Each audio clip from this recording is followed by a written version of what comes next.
As someone who is passionate and active to take up any task, there was a point in my life where I feel so drained out. I feel extremely burnt out. Things that I used to do with so much passion, things I used to do so fast, become very slow. There was no ginger, let me put it that way. There was no ginger, there was no passion anymore. And tasks that would take me normal 1 hour would take me like 4 hours. Even sometimes when I have to like force myself to do it, I don't have like that much ideas, or I'm just being slow while at it. It got worse at the point because my body, my brain, everything about me was showing me signs that I'm actually burnt out.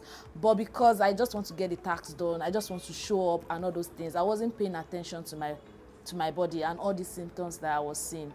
So this is how my experience of burnout started. Hi elegantes, you are welcome back to my YouTube channel, and if you're just joining for the first time or you haven't subscribed, please subscribe, turn on the notification bell, like, comment on this video, and check out my previous videos as well.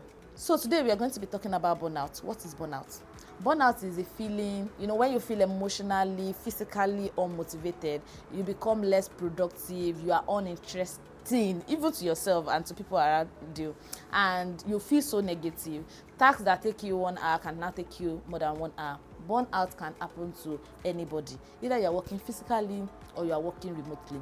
If you're working physically, let's assume you are working on a project and it's really stressing you out, or probably you're not getting enough sleep, or maybe you are not resting enough, or you're working remotely and because you're in your space, you're working on multiple tasks, you don't even have like work-life balance. Every time you're always working, you're always on your laptop or any other thing. You don't know when to say no because you're working remotely, the expectation is too high, or any other thing. Aside from work, other things that happen in your life can also cause burnout. Maybe you are thinking on something too much, or something is just worrying you. A lot of these factors can cause burnout.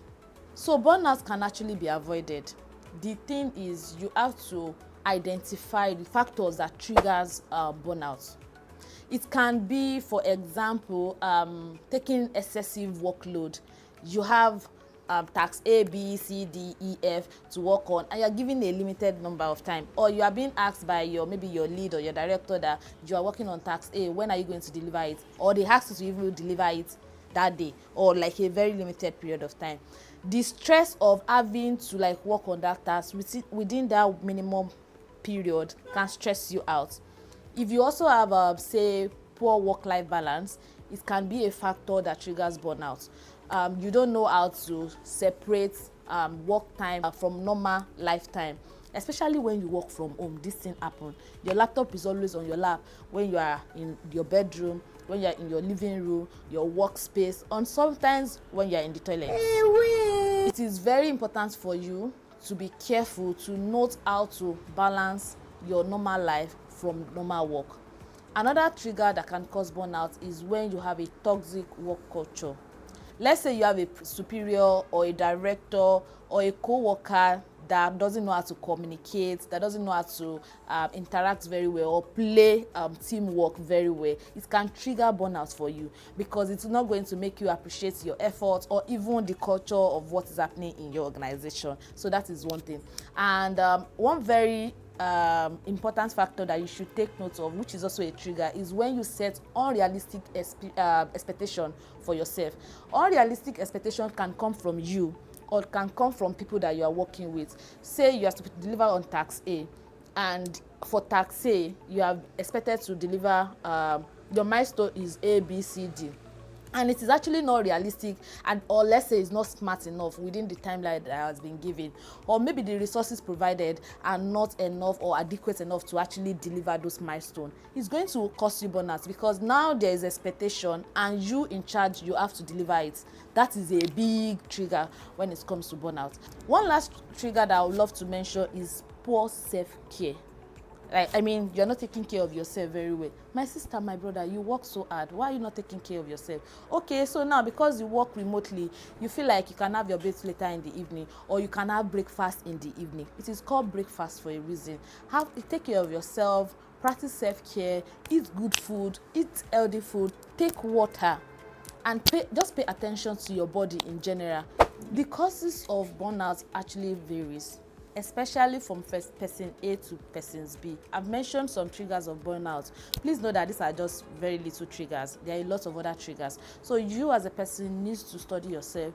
Study the period where you feel burnout. Study what happened, what changed during that period, so that you will know that, okay, this is what actually triggered your burnout, and you'll be able to know how to avoid burnout. So let's talk about how to avoid burnout on a general ground. The first thing is for you to establish a healthy work environment.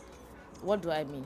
If you work remotely, make sure to have like a dedicated workspace, so that you will know that when you want to work, you are sitting there, and when you are not working, you are not taking your laptop with you to any other place. That will help you to like calm your mind, and also to help you to improve your focus. So you know that, okay, I'm sitting here, I'm already on my workspace, I'm going to do so tasks and so tasks.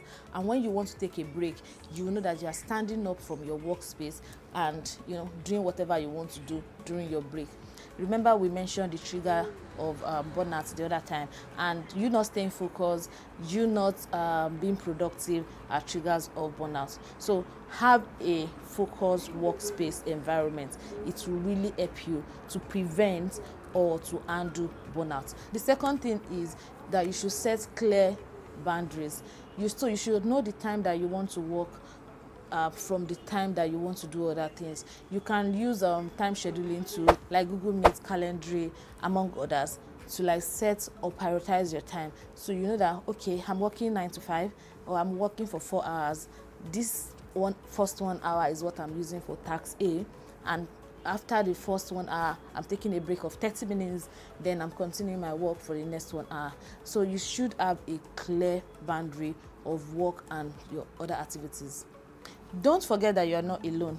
If you are experiencing burnout, or you're already feeling the triggers I've mentioned before, you need to be intentional with the fact that, yes, I am experiencing burnout, and I want to be intentional like in handling it. So go through all the steps I've mentioned before, and please don't hesitate to like talk to your friends or someone that will understand you better, someone that will help you to like navigate that period that you have. And trust me, if you can talk to someone, just connect with someone, talk to someone about how you feel, your mind will appreciate you. Like, your mind will feel refreshed, and you will come back and feel energized. Back to my story. Unfortunately, burnout actually hit me so hard before I realized I was actually feeling it. I'm grateful for friends, family, co-workers, teammates, partners that understand or that provide an helping hands, that were like my accountability partner, that helped me to like get through that phase. And even right now, they are still my accountability partner. They encourage me to like take break and do some of the things I've shared with you earlier. So for you that are listening, thank you so much for watching up to this. Are you experiencing burnout, or have you experienced it in the past? What are some steps that you took to probably prevent or to undo the burnout? I want to hear you in the comment section. Please drop it, and I'm looking forward to engaging with you. Don't forget, at this point, if you have not subscribed, please do so, and see you in my next video. Bye.